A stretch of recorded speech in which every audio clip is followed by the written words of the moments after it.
Olá, meus amores! Vamos falar um pouquinho sobre a mecânica do sistema solar? Aqui quem fala é a professora Paula Rocha e esse é mais um tópico de física. As especulações sobre a natureza do universo podem remontar ao período da pré-história, onde ocorreu pela primeira vez o uso prático do movimento dos corpos celestes. É por isso que a astronomia é frequentemente considerada a mais antiga das ciências. Desde a pré-história, o céu vem sendo usado como mapa, calendário e relógio pelas diversas culturas espalhadas pelo mundo. Alguns conceitos básicos da astronomia surgiram na antiguidade, da simples observação das mudanças na posição dos corpos celestes. O intervalo de tempo conhecido como dia claro é estabelecido pelo movimento diurno aparente do Sol, que nasce no lado chamado nascente ou oriente, move-se pela abóbada celeste e finalmente se põe do outro lado, chamado poente ou ocidente. O período chamado noite é definido pelo movimento noturno aparente, desde o instante em que o Sol se põe até que volte a nascer novamente. O movimento diurno se dá na direção oeste, com relação ao horizonte. Porém, com relação às estrelas, o Sol tem um movimento aparente na direção leste durante o período de um ano. A trajetória aparente do Sol entre as estrelas tem o nome de eclíptica. As 12 constelações por ela atravessadas formam o chamado zodíaco. Os planetas e a Lua, assim como o Sol, movem-se em relação às estrelas na faixa do zodíaco. As estrelas do céu noturno. Durante milênios, observações feitas noite após noite mostravam que a posição das estrelas parece não mudar, sendo então consideradas fixas, umas em relação às outras. Esta aparente mobilidade das estrelas fez com que elas fossem, para efeito de reconhecimento do céu, associadas em grupos puramente subjetivos chamados constelações. Constelações podem então ser definidas como agrupamentos aparentes de estrelas, os quais os astrônomos da antiguidade imaginaram formar figuras de pessoas, animais ou objetos. As constelações nos ajudam a separar o céu em porções menores, mas identificá-las é em geral muito difícil. Hoje em dia são catalogadas 88 constelações. A principal diferença entre estrela e planeta é que na estrela ocorrem reações de fusão nuclear que geram energia e fazem com que ela brilhe. Já o planeta apenas brilha por um efeito de reflexão da luz que ele recebe. Agora que a gente já sabe diferenciar planeta de estrela, definir o que são constelações e falar um pouquinho sobre o movimento dos corpos celestes no céu, a gente passa para as visões de céu que os grandes cientistas tiveram ao longo da história. As visões de céu são divididas em visões geocêntricas ou visões heliocêntricas do sistema solar. Então, a teoria geocêntrica ela vai vir representada pelo Ptolomeu e a teoria heliocêntrica vai vir representada principalmente pelo Nicolau Copérnico. A primeira visão de céu que veremos é de Tales de Mileto. Tales de Mileto introduziu na Grécia os fundamentos da geometria e da astronomia, trazidas do Egito. Pensava que a Terra era um disco plano em uma vasta extensão de água. É dele a frase: o universo é feito de água.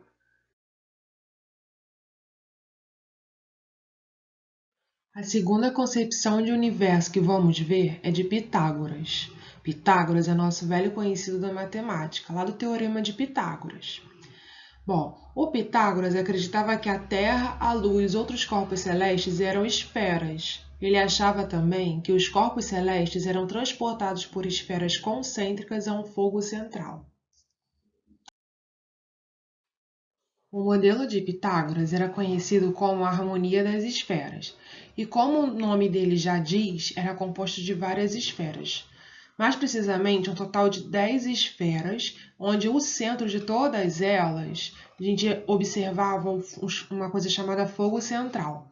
O fogo central funcionava como se fosse um motor do universo. É ele que vai fazer todos os corpos celestes se movimentarem, sendo que a Terra vai estar mais ao centro desse sistema solar.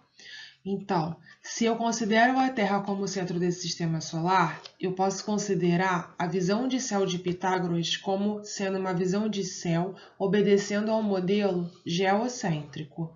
Geocêntrico, como a gente já viu, significa que é um modelo que coloca no seu centro a Terra. O Aristóteles é nosso próximo filósofo.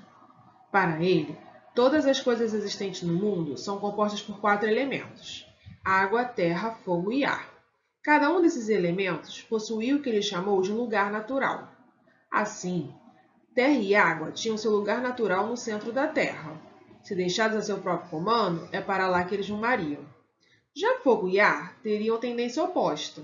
Por isso, diz o filósofo grego, a chama de uma vela parece ir para cima, assim como a fumaça que ela produz, ao passo que a água jorra de uma cachoeira sempre de cima para baixo.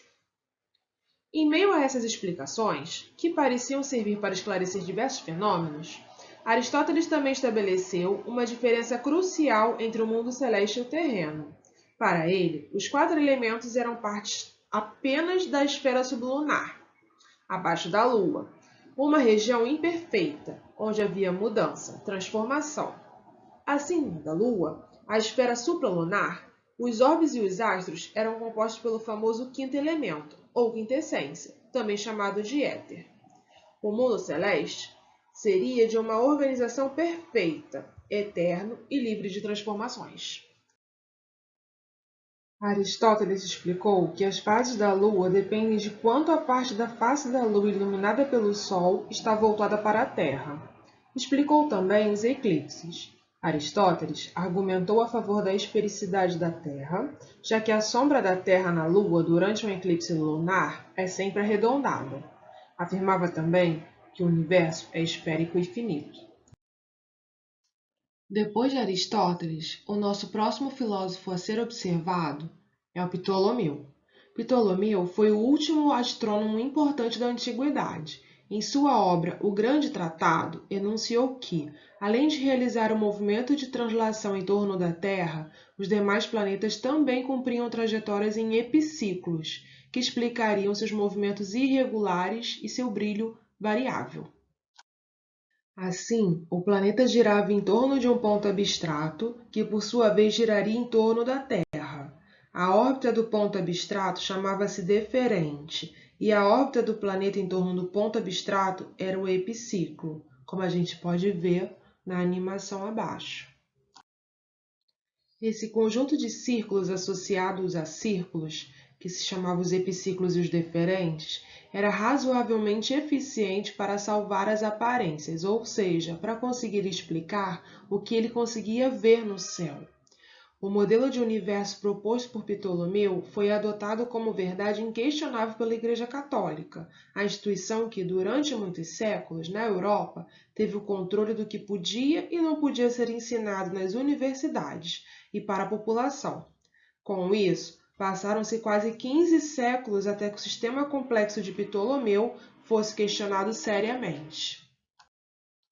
Somente no século XVI, uma outra teoria sobre o universo, que foi proposta pelo astrônomo polonês Nicolau Copérnico, passou a ser levada em conta como alternativa à ideia de Ptolomeu. Copérnico procurou uma maneira de simplificar essa representação e propôs um sistema heliocêntrico, ou seja, um sistema onde o Sol passaria a ocupar a posição de centro do universo e a Terra seria apenas mais um dos planetas que giravam em torno do Sol. Para Copérnico, o Sol era o centro do universo e todos os planetas estavam presos a esferas cristalinas que giravam ao seu redor, em um movimento circular e uniforme. Essa visão de universo acabou substituindo, após algum tempo, a de Ptolomeu.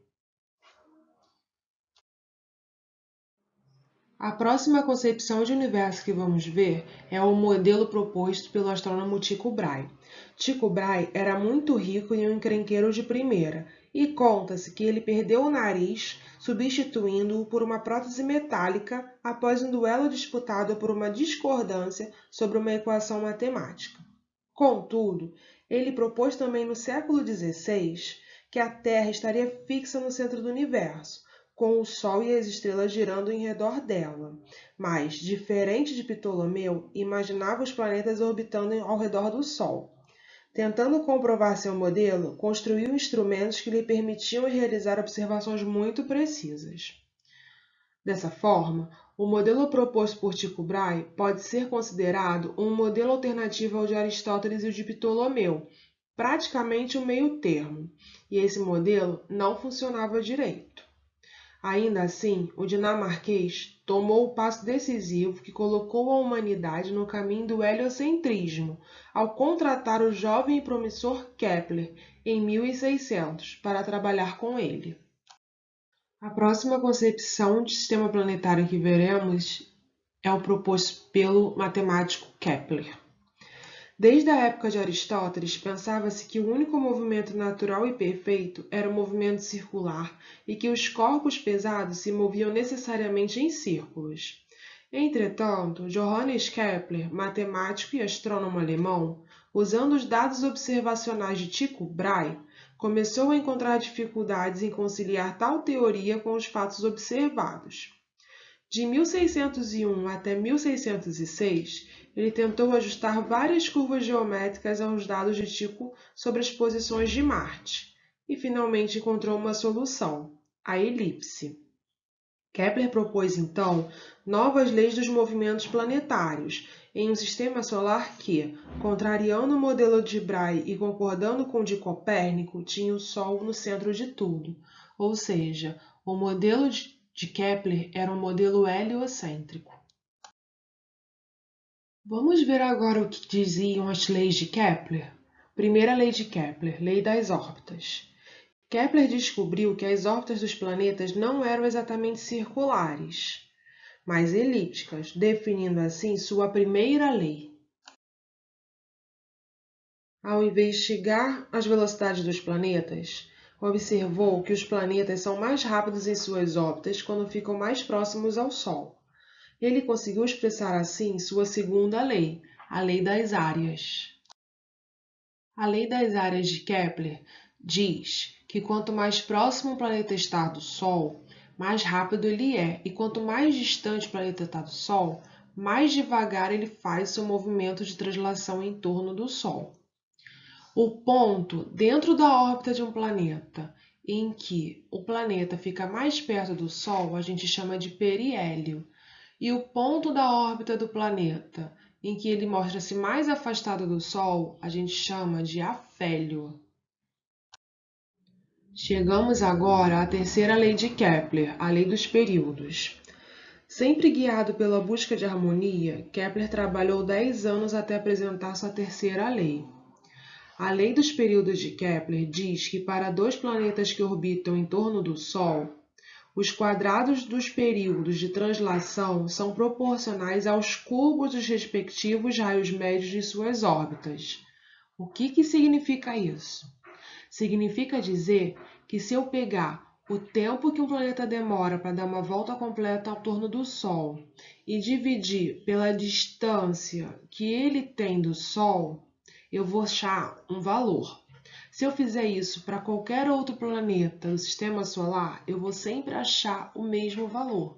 Então, esse valor vai ser o mesmo se eu fizer essa conta para Mercúrio, para Vênus, para Terra, para Marte, e assim vai. Todos os planetas do Sistema Solar, eles conseguem obter o mesmo valor se eu fizer essa conta para cada um deles. Esse valor a gente vai chamar de constante de Kepler. Vamos ver o que andou caindo no vestibular? Nosso primeiro exemplo é um exercício da Universidade Federal de Rondônia e diz assim: em 1609, Galileu Galilei, pela primeira vez na história, apontou um telescópio para o céu. Em comemoração aos 400 anos desse feito, o ano de 2009 foi considerado pela ONU o Ano Internacional da Astronomia. Entre suas importantes observações astronômicas, Galileu descobriu que o planeta Júpiter tem satélites. Qual a importância histórica dessa descoberta? Alternativa A.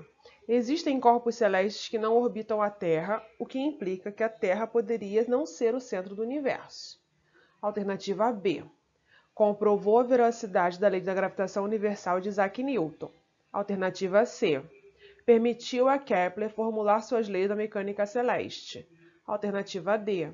Existem corpos esféricos maiores que o planeta Terra, o que implica que a Terra não é o único corpo sólido do universo. Alternativa E.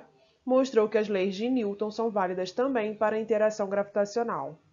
E aí, você sabe qual seria a resposta certa? Se você marcaria a letra A, você acertou. A alternativa correta é a alternativa A. Existem corpos celestes que não orbitam a Terra, o que implica que a Terra poderia não ser o centro do universo. Nosso segundo exemplo é um exercício do Enem. Bem, a figura mostra um eclipse solar no instante em que é fotografado em 5 diferentes pontos do planeta. 3 dessas fotografias estão reproduzidas abaixo. As fotos poderiam corresponder respectivamente a quais pontos? E aí, qual alternativa você marcaria? Se você escolheu a alternativa A, você acertou. As fotos correspondem aos pontos 3, 5 e 2. Por hoje é só, pessoal. Tchau, tchau e até a próxima!